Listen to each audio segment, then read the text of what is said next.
What's going on, guys? Danny from Slow Restoration. Today we're working on the 2024 GMC Denali Ultimate. And of course the only engine option for these trucks is the L5P Series 2 6.6 liter Duramax. And as you can see by this box here, we have some Banks parts to put on here, or at least one part. We'll flip it over, and this is actually the map sensor spacer kit. EGR system can make the map sensor soot up, and it can cause issues when it gets plugged up. So we picked up this kit from Banks, so let's go ahead and open it up here.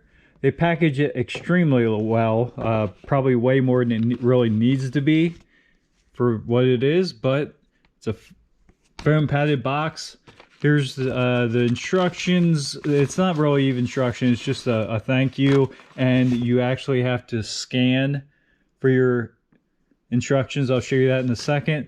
But again, a foam padded box. We'll pull that off, and here's what it comes with: a wrench, a bolt, and the spacer itself. It's a very nice machined aluminum piece. Does have an O-ring on the bottom side here. Make sure that O-ring is in there so it seals up proper. It's very simple as far as its function, and this just moves it out of the airstream so it doesn't get sooted up, at least as quickly, if at all. We'll see. But this doesn't need to see air flow. It's not a mass airflow sensor or anything of that sort. It just needs to measure pressure inside the air intake system. So again, it's a very nice machined piece. Quality seems very well. Packaging is over the top for what it is. So let's go ahead and get into this. Should be very straightforward. Now, to be clear, this does not add any performance. So this is not going to give you any more power. It's not going to give you any more fuel mileage, except for the fact that it will keep that sensor cleaner longer, which could potentially later on down the road, when that does get sooted up, it may affect performance and mileage.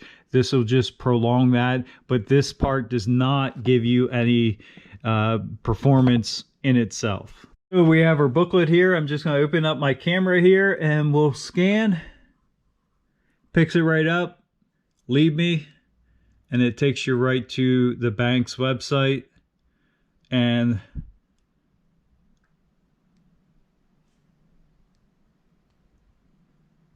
somewhere in here is your instructions. Oh, that's product registration. All right, so we got to the right part here. Here's the instructions. And again, it's part number 64410, L5P map sensor relocation kit. And that's 2017 all the way up to the current 2024 models. Technically, it's an L5P Series 2, but it still works. They do want you to disconnect the battery. And it says because of unplugging that sensor, it could kick a code. So you don't want codes to pop on. And I think what we're going to do is, I don't see, honestly, any need to even unplug that sensor. So I'm just going to remove the bolt right here. They're showing you exactly where that sensor is. All right, so going over those directions, I got thrown off because I'm actually looking here and it's slightly different. There's actually two map sensors in this air intake horn. So did call Banks and verified it is not this one. This one is new for 2024. It actually looks like it's kind of out of the airstream. As you see this boss, it's raised up a little bit. So what we're working on is this top one. So the 2017 to 2023 is just going to have this top one anyway. 2024 you'll have two, but you're working on this top one. And by the way, it is a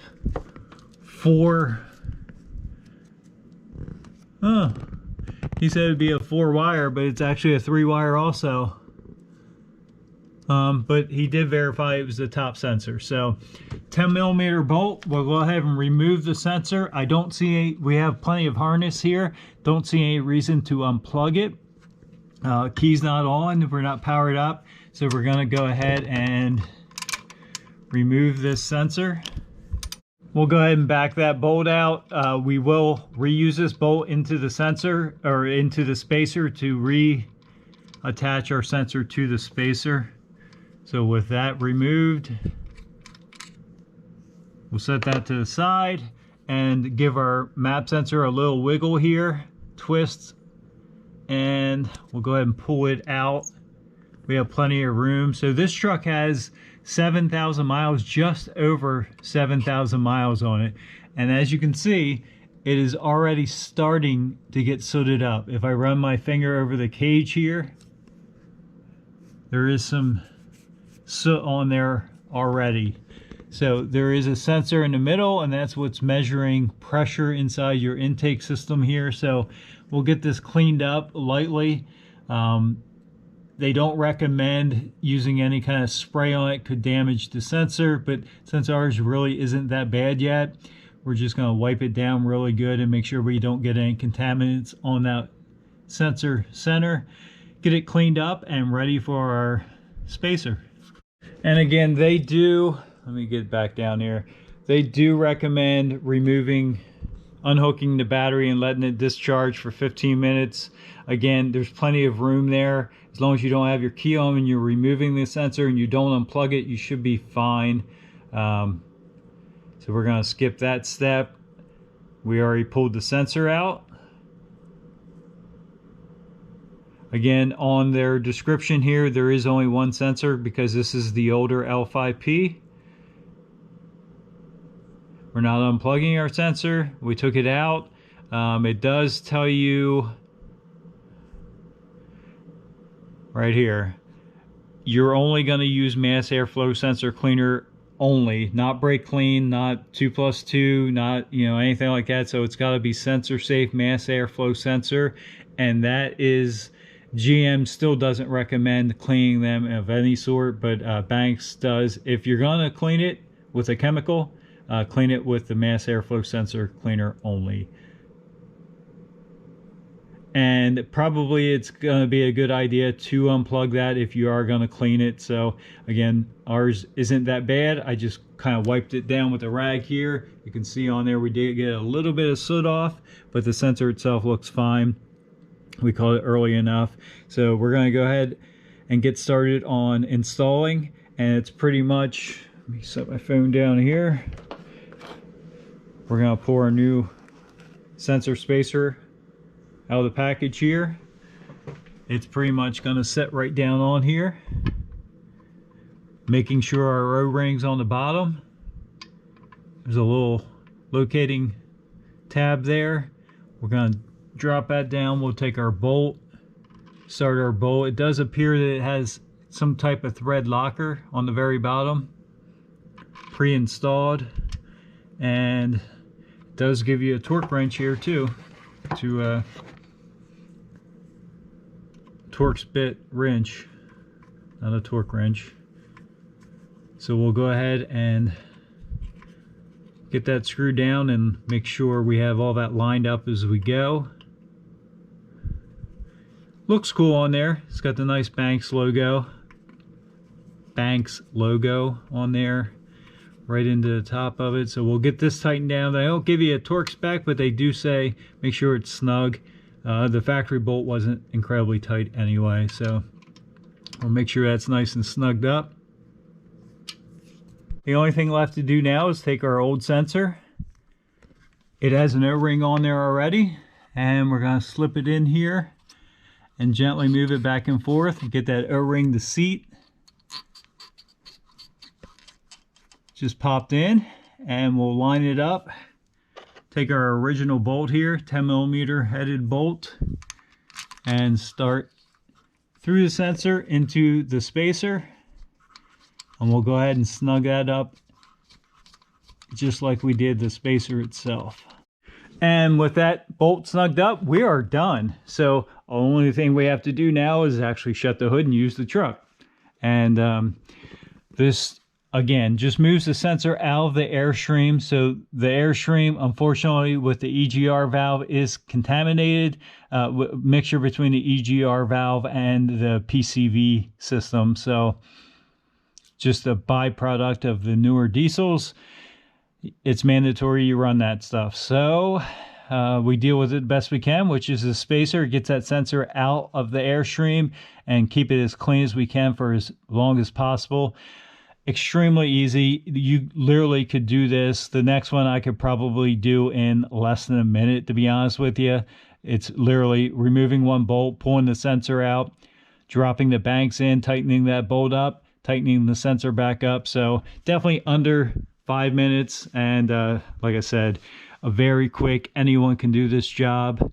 And it looks cool on there. It's got the little Banks logo right on the top, as I said before. So again, we're all done. Let's shut the hood up. We'll fire it up. I'll let you know if there's any issues with engine lights or anything like that, but shouldn't be. Banks is very tried and true. They actually, I'm really waiting for the air intake system and the Derringer, but that's still in R&D. There were a bunch of changes on the 2024s, so they want to make sure all that is good and you're not going to have issues when you start using their products. So I trust that completely.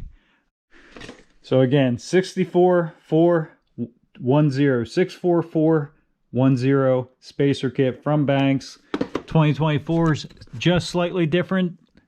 2 sensors. You're doing the top sensor, as you saw, and could not get any simpler to install that.